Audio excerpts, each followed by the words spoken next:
For joining in on our very first Instagram Live. I'm Dwayne Brown, and this is a little something we call StudioTalk. StudioTalk is a format that we created that was initially just on our website, and now we're sort of expanding it to Instagram Live. And as I say, this is our first one, so forgive me if I'm a little clumsy with it. It's just going to be the Studio Talk format is just real conversations with real photographers to talk about creative process, mindset, kind of what keeps us moving forward. Today I'm joined with London-based photographer Ivan Weiss, someone who I've respected for years. His work is strong, it's consistent, and it's always evolving. And we'll get into some of that, including a recent editorial shoot he had with the actor Troy Baker, shot for Entertainment Weekly. It'll be about 30 minutes or so, or maybe longer, because both Ivan and I like to chat. So again, stick around for as long as you can. If you've got to leave, we're going to have this posted on the website, and I think it continues to live on Instagram in the upcoming days. Anyway, so thanks for being here. Let's invite Ivan in now. Bear with me while I do that.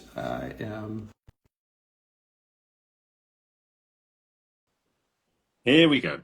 Ivan. How do you do? There we go. Rock All and right. roll. This I is, I yeah, had the usual difficulty of Bluetooth trying to be too clever, and my headphones switched to another device for some oh, reason. Anyway, there we Ivan, go. this is beyond cool.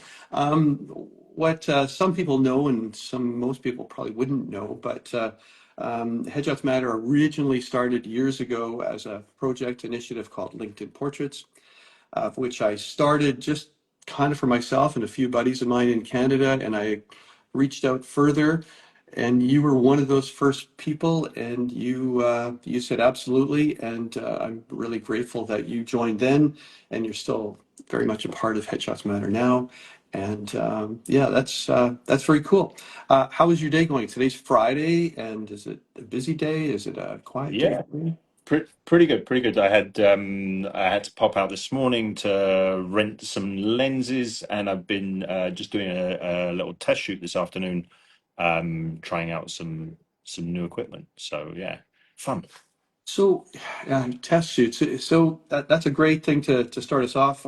How often do you test? How often do you experiment versus? Um, So, I mean, I've been through a long period where I haven't done any test shoots for quite a while, but basically just because the calendar's been full.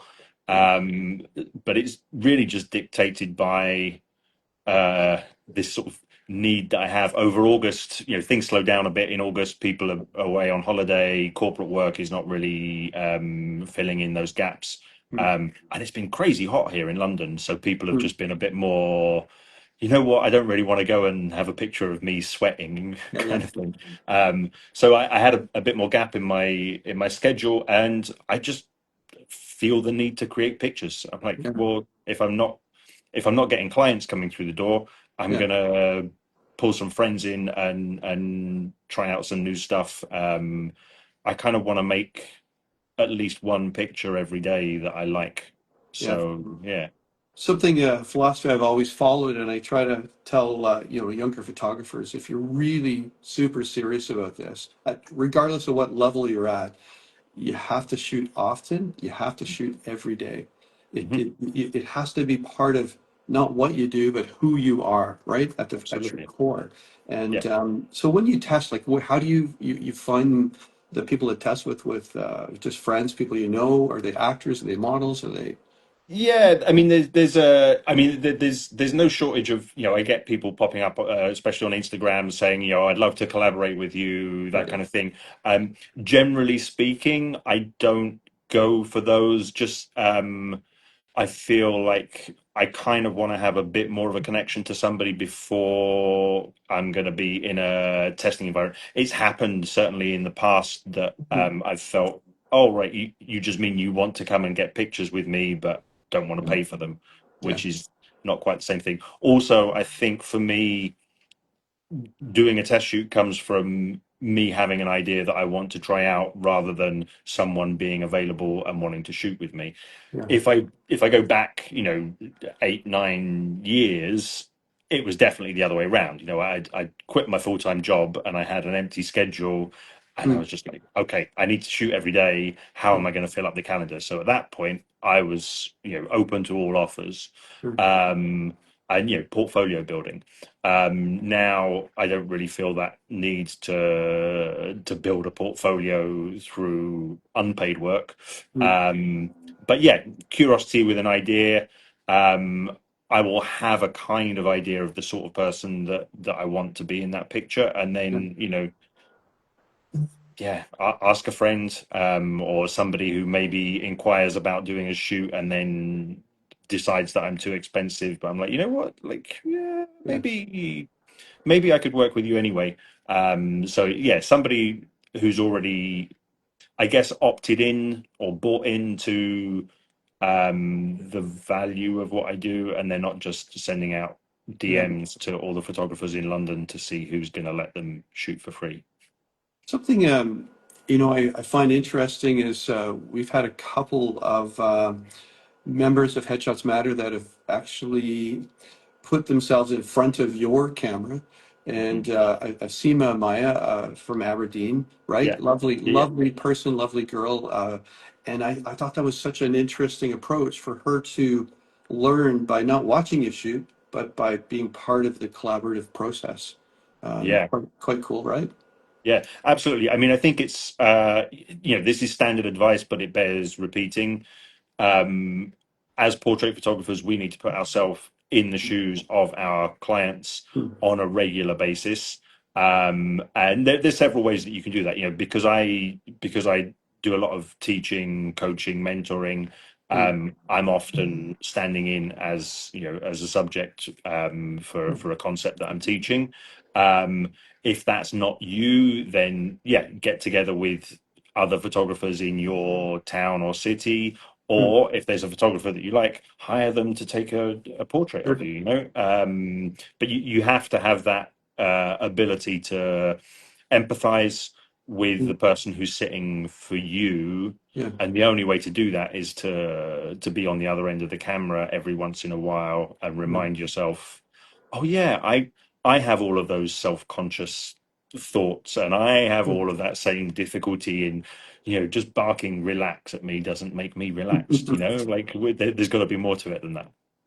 I read somewhere that before you sit down and start shooting, you like to sit down, have a coffee, have a tea, have a chat, and really get to know the person, right? And Yeah, I, I think that sort of kind of bodes to your emotional intelligence, your empathy. You want to know that person, not just for yourself, but actually so that then they get to know you and they can mhm. sort of be calmer with the process. Because, photography is pretty intimidating, right? Lots of lights and technical stuff.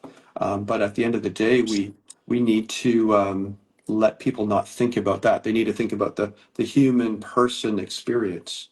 Yeah, Um, do you yeah. think it's possible for a photographer who wants to shoot portraits and shoot headshots, if they are not naturally emotionally intelligent, do you think it's still possible? Well, I just challenge the concept. I think everybody is naturally emotionally intelligent. It's Hmm, it's certainly a skill that you can sharpen through practice. But really, it's inbuilt. It's the result of evolution.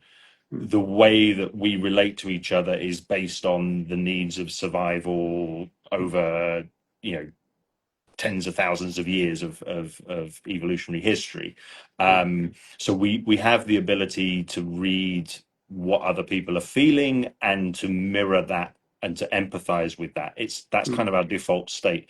We are maybe conditioned out of that by, not wanting to show emotion, not feeling maybe safe with a person. So if we empathize, then maybe we're vulnerable and we yeah, might be taken advantage of, yeah, all of those kind of things. But the actual the senses that we have for reading what other people are going through and experiencing that ourselves, hmm, that is fundamental to human nature. So anyone who thinks that they don't have emotional intelligence you just need to dig a bit deeper because it's definitely there. It's part of you. You've just learnt to kind of cover it up, I think. Yeah. One of the things I've always taught assistants and younger emerging photographers is to in the process of getting to know somebody, you talk about the person's family. Well, as I always sort of ask a question, listen to the answer, ask another question based on that answer, and you do that two or three times. All of a sudden, you don't just know more about that person, but they feel seen and heard, and they before you know it, they're also calmer and they trust in you and in the process. And Absolutely. it's just more fun for us, right? As I like to tell people on a project where you're shooting I don't know, 20 people or 10 people or whatever, it's really just a whole bunch of conversations. Oh yeah, and we're going to take some photos. Yeah. It's beyond fun, right? For sure. I mean, that whole idea of what you're allowed to ask people about when you've got a camera in your hand is kind of Exactly. funny. Like Yeah. you wouldn't go up to somebody in the street or in a bar or in a shop No. and Hey. strike up conversation Yeah. with that level of, it's quite Intimacy. prying, like, Yeah. but the whole mechanism is quite straightforward. If I ask you to share something that's quite personal Yeah. and you share something that's quite personal and then nothing bad happens, Yeah. all of a sudden your brain goes into, oh, I'm safe here. Yeah. I can share more. And then you get that virtuous kind of circle of Mm.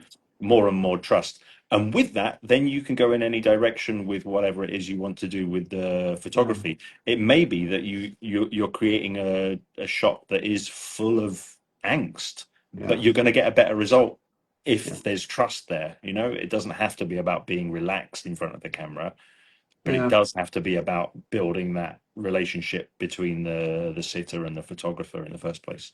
What do you think of the idea that I'll explain a story to ask my question is sometimes what we do, we're photographing somebody in the studio or on location, and we think it's gone really well, and the photograph is what we feel it should be.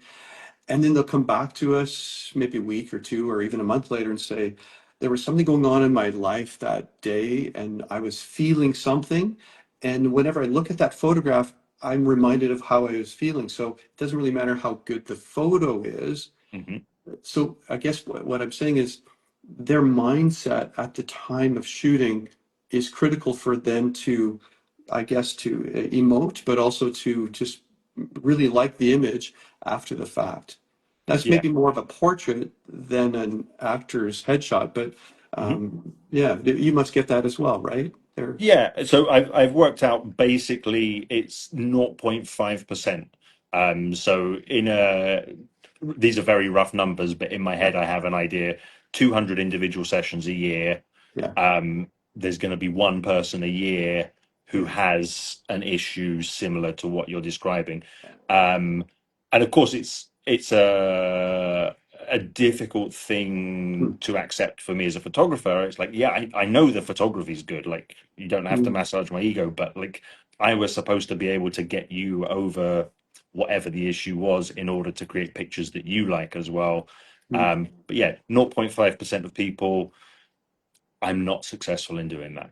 yeah, And when that happens, that once a year that it happens, I try to salvage the situation, try to offer, um, a solution. But the usually what happens, like I say, once a year, I say, look, okay, I'm going to delete all the pictures, I'm going to refund you all the money, mm, and we'll leave it there. If you want to come back when you're in a better place, yeah, you've got my number. yeah, Because I feel it's just I don't want that money, you hmm, know. yeah, I understand. And it's a horrible thing to do, but really, yeah, if they've got an issue that they're not going to be able to get past enough to enjoy the pictures, then Yeah, nobody should see the pictures, and it's yeah, like it never happened. Delete it all, refund the money, yeah. move on with your day. It reminds me that, at the end of the day, of course, we're always concerned with revenue and we all have to pay our way and pay our mortgages, rent and whatever. But really, this isn't why we're doing what we do. This is our life's work, right? This is how we are making a difference in the world and creating legacy. Yeah. And so it's really, it should never be about the money we can make today. It's a bigger story, bigger picture, right? Absolutely. I mean, it comes down to being, yeah, being authentic in who you are as a photographer, Mm, and having integrity. I think mm, obviously you have to keep an eye on the business aspect of it, and if you find that you are refunding money on a regular basis, then yeah, there's some other issue that you need to look at, of yeah, course. yeah, But I think it's fine if you work out, 0.5%. It's like, I don't know, if you were making hot dogs and every 200th hot dog you put too much mustard on and had to throw it in the bin, you'd say it's yeah, part of the cost of doing business. It just yeah, is what it is, yeah. and that's fine. You try not to resign yourself to it, and you don't expect it, but you Mm, also work out over a long period of time. yeah, Those situations do happen. This is my response. I can sleep at night knowing that I did the right thing in the end. yeah. My integrity is intact. If that's not, Nicely intact. yeah. How do you stay curious? How do you is there anything that you do other than your own work to be inspired or to find inspiration, or do you find inspiration in what you do? I mean, definitely there's inspiration in what I do. I think when I was really just kind of working out where I wanted to go with photography, when I still had a day job and I wasn't full time, Mm, and I considered, okay, what are the options for making a living as a photographer? mm, I I landed on portrait photography. The sort of the intellectual justification for it was because every job is going to be different because it's a different person. It's just yeah, it's that's baked into the yeah, yeah, genre. So you get to know types of people, archetypes of people, and you get quicker at spotting them and working out how to work mm, with them. But ultimately, everyone that comes in is an individual, so you never know what tomorrow's session is going to be like.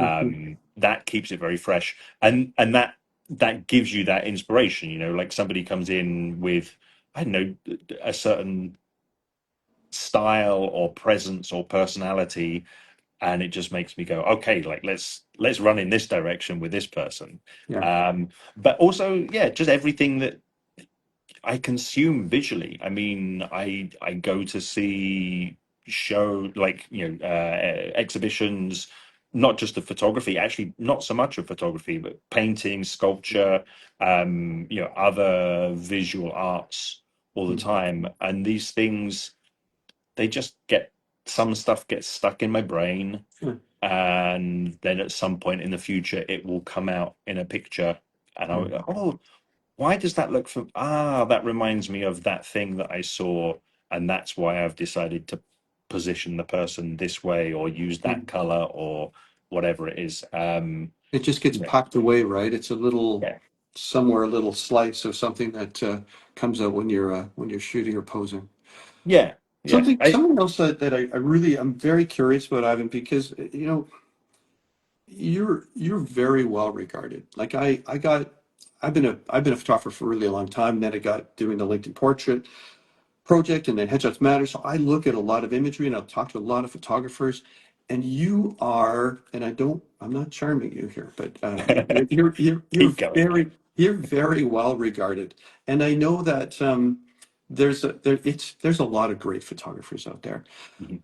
but you're right up there. And how do you balance that dance of ego, confidence, humility, emotional intelligence? Like it's like right? Yeah. I'd love to know. I mean, I don't know that there's a good way to answer or a definitive way to answer that, because my experience of it, of course, is subjective and by definition unique. Everybody else has a different experience of me to my experience of myself. But I think what it really comes down to, if somebody were to accuse me of being egotistical or demanding or anything that they were to accuse me of, a bit of Mm. me would say, yeah, you're probably right. I probably am. Yeah. Um, my reputation generally seems to not be that, and I think it comes down to authenticity. I'm just, as a photographer, at least, I'm comfortable with who I am and what I want to do, Mm. and I feel that it's reasonable for me to pursue that. I'm not cajoling other people to go along with it. Mm. I'm finding people that are willing to, jump on board with me and create with me in the way that I Mm. want to create. Um, and so, yeah, everything that goes along with it, it's all it all sits together. It's all genuine. Yeah. There's not a persona that I put on for the purposes of doing an interview like this, or if there's an article written about me, or a persona that I put on when people come into the studio and I need to direct them. It's Mm. just me. I think it comes back to what we said about helping people in front of your camera feel safe. If you don't exhibit confidence, they're going to feel even more nervous. So confidence is very important. Yeah, Humility is equally important because you want to not overwhelm them or intimidate them. You want them to come out. So it's a really delicate and interesting dance, I think, yeah. right? I mean, it comes, I think, from recognizing that the creative process necessarily includes the full range of those Yeah.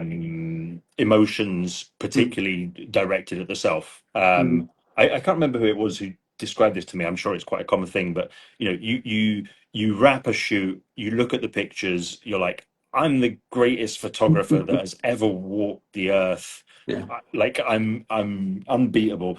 You go to sleep, you wake up the next morning, you have a look at the pictures again, and you're like, I should go throw my camera in the sea. Like, I'm a hack. Nobody should ever book me again. Yeah. Maybe I should go and do an accountancy degree or something.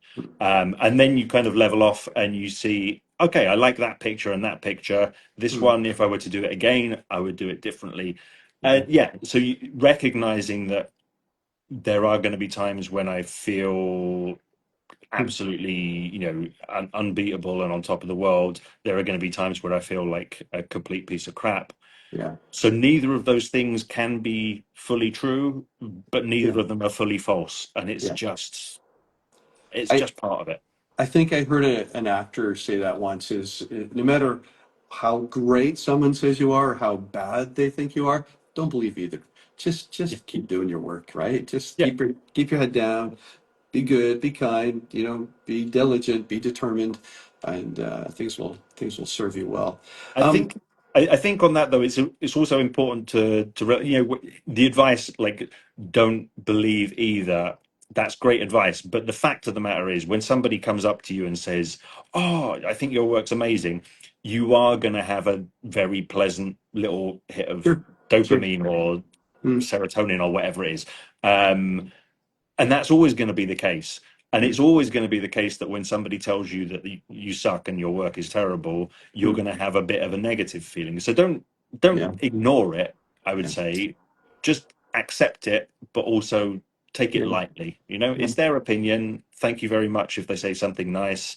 yeah. Delete if they say something nasty, and then move on. Yeah, and I think also know that like it's never 100%. If the result is really terrific, it's also a result of good collaboration, good people, good, the universe is sort of helping us. Yeah, there's a lot of things at play. Something else I wanted to talk about is that, so what I tell our members, if they're really like, I think people look to you for your style, but one of the things that I think is really cool is that you're very consistent, you're very determined, you post on social every day, not just on one platform but all of them, and so you're very consistent in how you present yourself, but you're also evolving. which I think is really, really an interesting, again, an interesting balance or blend or dance. And lately, I've been sort of seeing your stuff.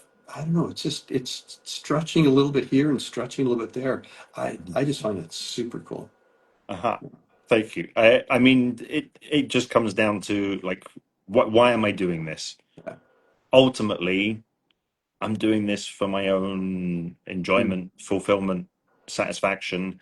mm, Um, and yeah, I get curious about something, I'm going to go investigate it. What happens if I take this light apart and put it back together in a different way? What's mm, it going to mm, do? mm, So constant tinkering on the sort of technical side of things, mm, constant playing in terms of what I do with any given client in the studio. That idea of you only see the stuff that I publish, right? mm. Yeah, There's going to be a couple of hundred shots from every session that go in the bin. yeah. No doubt. So some of that's obvious stuff, like I've got my thumb in front of the lens or something really Yeah, dumb. But yeah. also, I'm going to try an idea, and if it Mm. doesn't work, it doesn't Doesn't work. work. But Yeah, maybe you keep trying it, and then you work out why it doesn't yeah, work, and that tells you, okay, next time yeah. if I do this thing to it, and then all of a sudden you've got a Mm. new string to your bow, or a new, yeah, however you want to describe it. Yeah, And without that, I would get bored. I yeah. would like, you know, I've why always me? thought that the one of the funner aspects of photography is it's all about cobbling together, trying things like do this, it works, do it more. Do this, try this. Oh, it doesn't work so well. Maybe do it a little less, or do it in a different situation. But it's always every day is so different. Every person's different. Every circumstance is different. So yeah, Yeah. it's yeah. What do you say to when you get to, because you mentor, you work, you do sessions, you help other Hmm. photographers find their way. What do you say to them if you're noticing that they're emulating you too much? Hmm. How do you deal? How do you deal with that? So I mean, I think when you're learning, and at any point in your career, I think you should still be learning. I hope you're still learning. Yeah. Um, the way that always starts is emulation. So you see something that you like, and you work out Mm, how do I get that result? How do I make that? And that's built into the process of learning. I think if you are honest about why you are a photographer, there's an element of ego to it, right? There's an element of, I want to create something that is mine, and it's never going to be satisfying to stop at, okay, I've worked out how to make a picture that looks exactly like, I don't know, an Irving Penn portrait. Okay, mm, great, you're now an Irving Penn tribute act. But with that technique, what do you want to do differently with it? What, like, mm, how can you use that to do something that makes it your own? um where people, I think, get stuck on that is when they're thinking too much about the business aspect of it. So I mean, I actually have a 1 hour presentation that I've given several times about this theme, and it's called process, product, and profit. mm, And essentially, the gist of the talk is that we should only really concern ourselves with process, because mm. product and profit will flow from that. Sure. It's about understanding what is the actual value of what you do, and all of the value of what we do is, as photographers, is created in the process. Mm, If we think about product, that's when I'm looking around and saying, well, this is a style of photography that sells, so I'm going to learn to do that, and I'm mm, just going to keep doing that. It's a good business strategy, except that it means that you commoditize the thing, and mm, then you're into the rules of the market, a commodity market, i.e., who can do it faster, who can do it cheaper, who can do it in a more convenient way. mm, And then you're competing with the person down the road to, 50% off, 20% off, special for bank holiday, whatever. yeah. Um, and that's just not a good way to go. That's great if you're selling, actual commodities, but that's not what we do. No. Also, I think like right now, if your photography is a commodity, you will be replaced by AI in, I don't Mm-hmm. know, a year, 5 years max. Yeah. Um, if you think about profit and you focus solely on that, then you may end up not being a photographer at all, which is fine, because there are other more profitable activities or more surefire profitable activities that are available to you. So concentrate on the process. What's the thing that makes you want to take more pictures? What's the thing that gets you excited, gets you intrigued, and engaged? And design your entire business around that. And that's going to mean that as soon as you've learned how to emulate a particular style or a particular look, you're going to want to tweak it anyway, Sure. because you're human. Like, of course you want to, you know? Yeah. Yeah, I totally agree. You know, I talk to photographers who are sort of maybe chasing a particular style that they know it will sell. My challenge is that why did you get into photography in the first way? You wanted, I think we all want to do things differently to zig when other people zag. So I think it's really good for people to be Yeah. just trying, yes, emulate because that's the starting point, and then just start kind of just changing this and changing that. It's just what makes it fun. Yeah. Um, Rick why? Rubin has a very nice quote on that. Forgive me if I get it slightly wrong, but he says, when you make something truly for yourself, Yeah, that's when you're doing the biggest, that's when you're creating the biggest value for your audience. And I think it's without a doubt, absolutely true. right? I think you know, in my day of shooting commercial corporate stuff, dealing with art directors and designers, they may have a certain way that they want you to shoot, and if you want to make that dollar, you do it, but then you'd always try to do it your way as well. And a good art director will want you to do that. Mhm. I remember years ago in the days of shooting Polaroid before, you know, digital, right? It's Polaroid then film.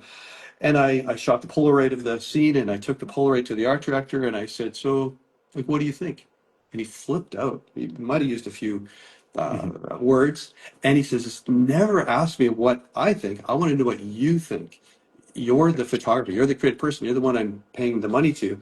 And Mhm. so I think that's important as photographers. We shoot what we shoot, but then really ask ourselves, Mhm. is this really what we want to do? Yeah. Yeah, it's important to find that creative confidence and creative conviction Yeah. inside us. This is not unique to photography. For me, this line of thinking came from when I lived in Florence, in Italy, for a number of years. Yeah, I realized that the places that I like to eat were the places that there was a particular place, the pizzeria, that was just downstairs from a flat that I had for a while. right. Um, and they only did three types of pizza, and they were not open to make you. No, you can't have that without the tomato. No, you can't add ham to that. And Enzo, the pizzaiolo, his justification was like, this is what I do for a living. This is my life. This Yeah, is the way that I think pizza should be made. right. And you don't have to agree with me. Like, there's other places that make pizza. Sure. But if you come here, I'm going to make you the best pizza I can. And Yeah. this is what I think is the best pizza. Hmm. Lovely. Of And there was a queue out the door every night. course. Of That's course. what people wanted to eat. They want to go and eat something that's made with some conviction, made with, some that there's something behind it. There's some personality behind it. And I think that that kind of humanity in our work is only going to become more important as we see more and more AI generated content. Yeah.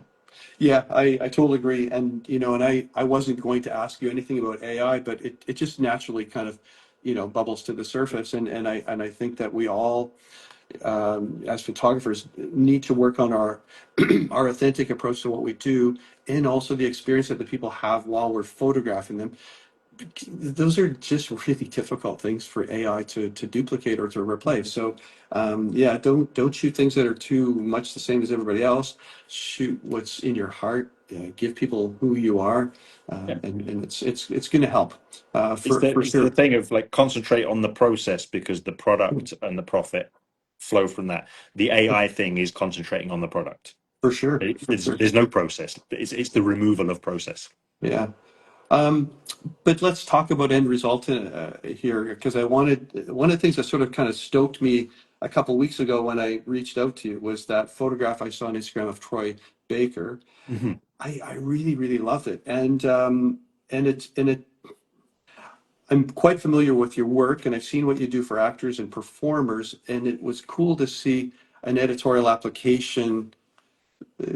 I often will see, I'll see the imagery, and it'll feel editorial, but it was cool to see that you had actually shot for, it was Entertainment Weekly, is that correct? Yeah, Yeah. yeah. Well, tell us a little bit about how that came about. Well, so it was a huge project actually.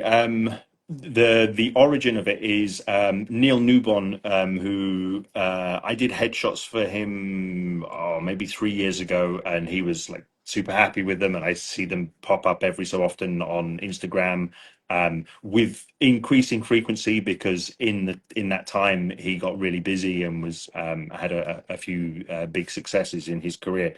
And around this time last year, he left me a voice note saying, I've got an idea that might be a bit crazy. Let me know when you've got 10 minutes to have a chat. That's great to hear that, right? He's a master of marketing. And what could like, okay, curiosity Uh, piqued. um, we then spent about a month trying to find 10 minutes when we were both free because he's a very busy guy. Yeah. And yeah, essentially, he had this idea of putting together.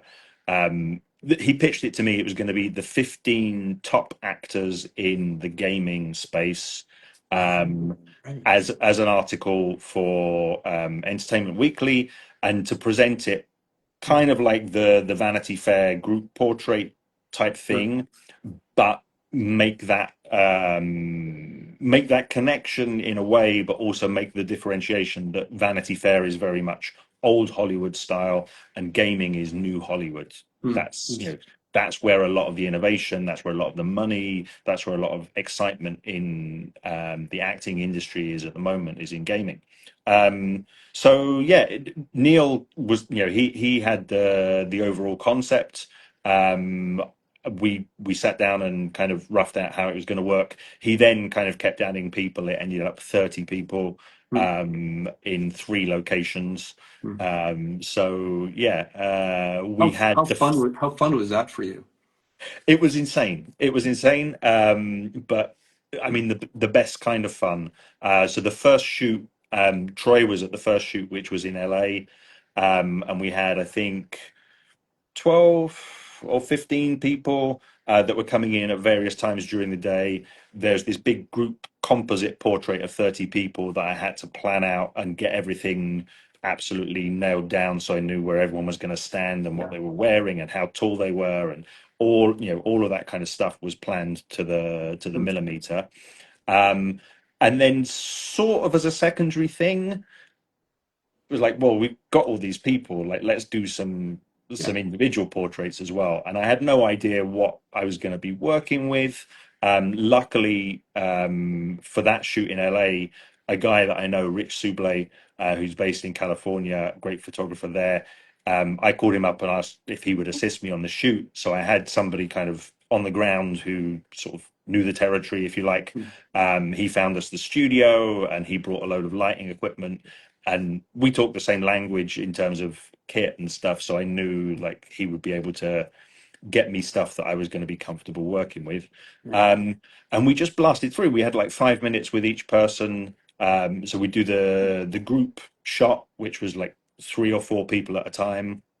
um, and then with each of those people, 5 minutes in a separate room, just running around, grabbing lights, going, let's shine this at him. Rich, throw that light on there, turn that orange.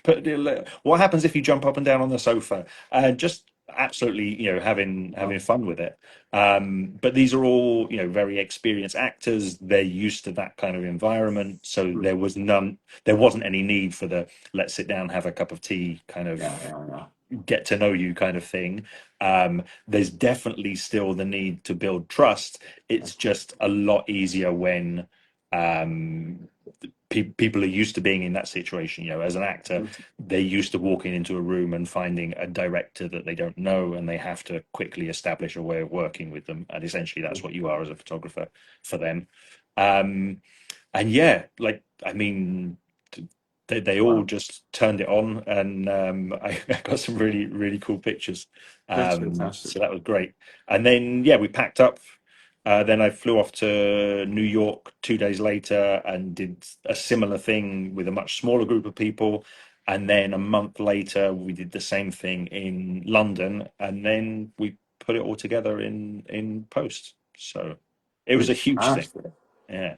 That's a great, great feather in your cap. That's from an Mhm. experience perspective and meeting those people and has it turned into like was there a springboard into doing other work that was that sort of kind of instigated? Well, so one of the funny things for me, I kind of laugh at myself about how disconnected I am from popular culture in Yeah. a lot of ways. I mean, I've got eyes, I see stuff, like stuff gets advertised to me, but I don't really know who's hot right now as an Hmm. actor and all this. So, yeah, when I spoke to Rich, who assisted me after the shoot, Yeah. he confessed that he was super excited because of all these famous people in the room. And I was like, oh, are they famous? Like, I don't know. Yeah. I mean, I kind of guess they must be if they're flying me to LA to take pictures of them. But Yeah. Hmm. yeah, I'm not into gaming. And yeah, the amount of times that it then gets mentioned, people who book individual sessions with me, that kind of having people of that caliber in your portfolio, that level of visibility in the Yeah. industry. A lot of actors are looking to get into that world, or they are in that world and looking to get bigger roles in that world. So yeah, having a Troy or Neil or any of them, Alex, Roger, they're all recognizable figures, especially for actors that are Yeah. progressing in their careers and looking up to these folks as being, the people that are on the next level up, if you like. Yeah. The thing that So it's great.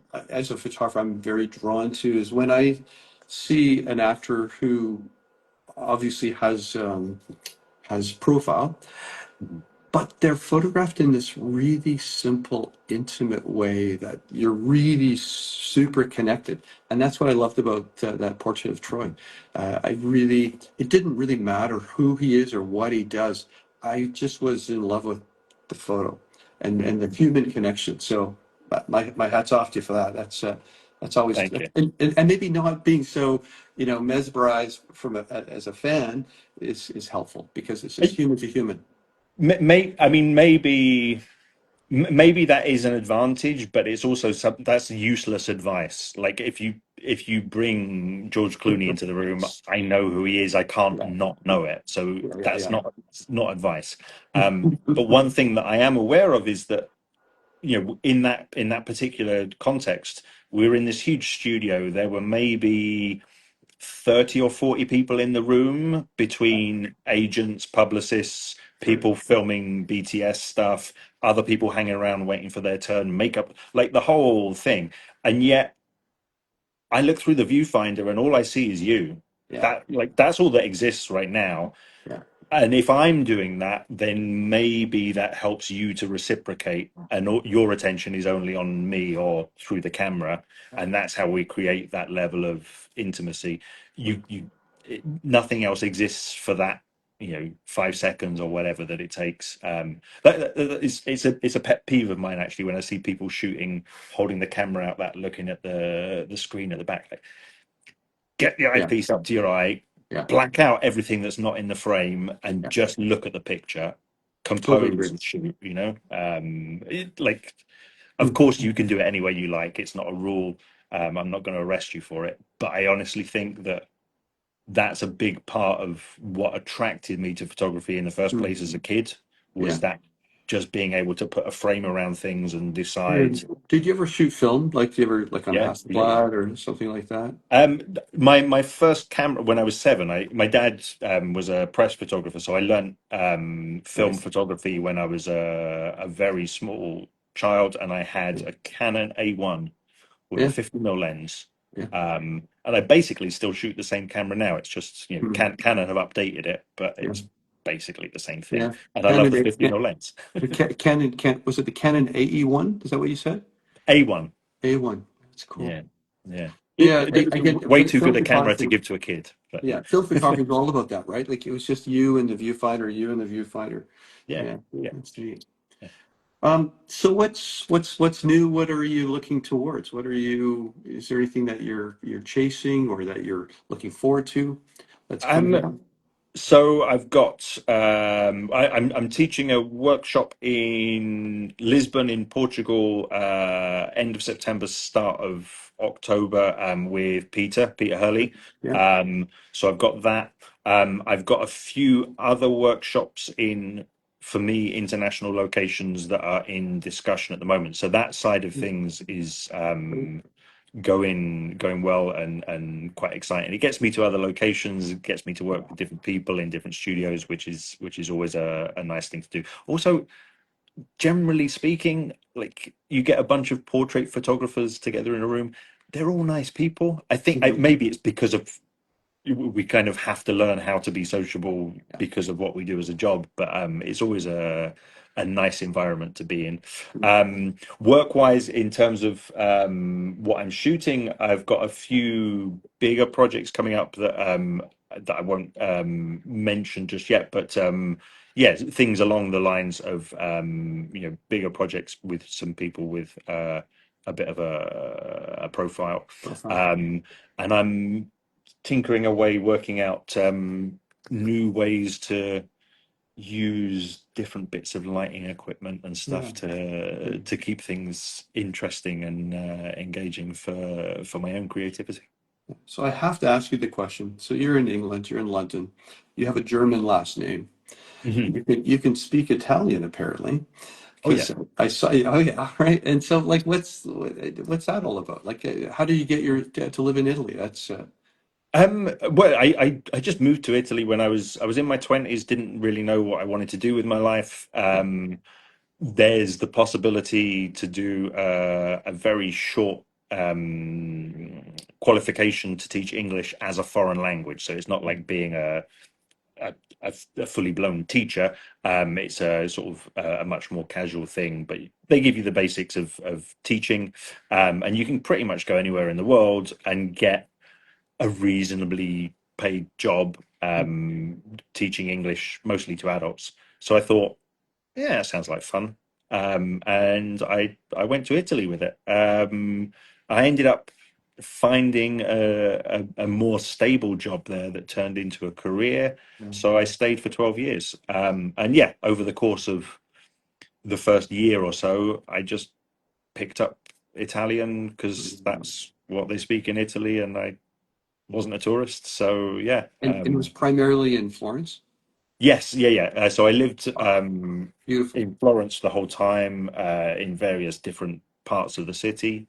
Hmm. But I ended up the place that I was in towards the end. I was there for 12 years in total. I think the last 3 years I was in a place that was literally behind the Uffizi Gallery. Like if the queue was long to get into the Uffizi, they were, under my window. Hmm. Um, and yeah, I took it for granted at the time, but I realize now, having that amount of important, good visual art at less than a stone's throw away, Hmm. was an incredible privilege, and it has an effect. Hmm. A lot of the stuff that started to come out as I was developing my style was stuff that I recognized. Oh yeah, I've Hmm. seen that somewhere before. Where did that Oh, come yeah, from? yeah. Oh yeah, Yeah. it's an Italian Renaissance painting. There you go. And Um, do you have a favorite painter? no, not particularly. I mean, I often sort of jokingly say that photographers give too much credit to Rembrandt, because he Yeah, gets the name Rembrandt lighting, and I'm like, Rembrandt was a bit dull. Go yeah, Caravaggio. yeah, Like if you want drama, yeah. um, yeah, bolder colors, deeper shadows. Yeah. Yeah, crazier expressions. Caravaggio used like layers, right? Like glazes and stuff, and so I think his paintings are probably as close to photography for a painter, right? It's I mean, I just think it's if you think about Rembrandt lighting as being dramatic, well, g- let's take it to its logical conclusion, and I think that's much more where you will be if you look at some kind of Caravaggio stuff. Yeah. yeah.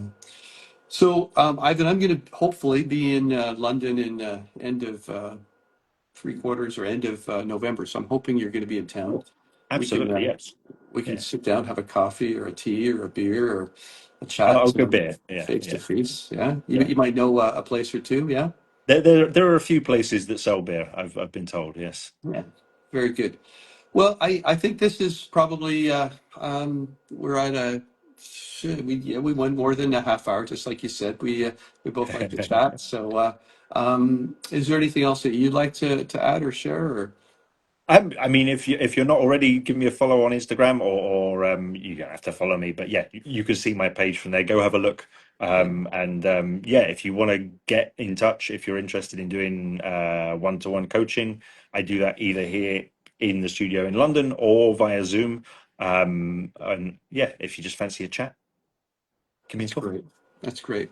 I'm very grateful for your time, and it's about time that you and I had this face to face. And I'm very grateful for you to be patient and be part of our Headshots Matter community. And I'd like to do more of these studio talks. Have you met Johnny Edward yet, by any chance? Not in Johnny person. Creative. Not in He, person, no. But Johnny's one of those guys that, yeah, like I mean, it's impossible for him not to be on your radar.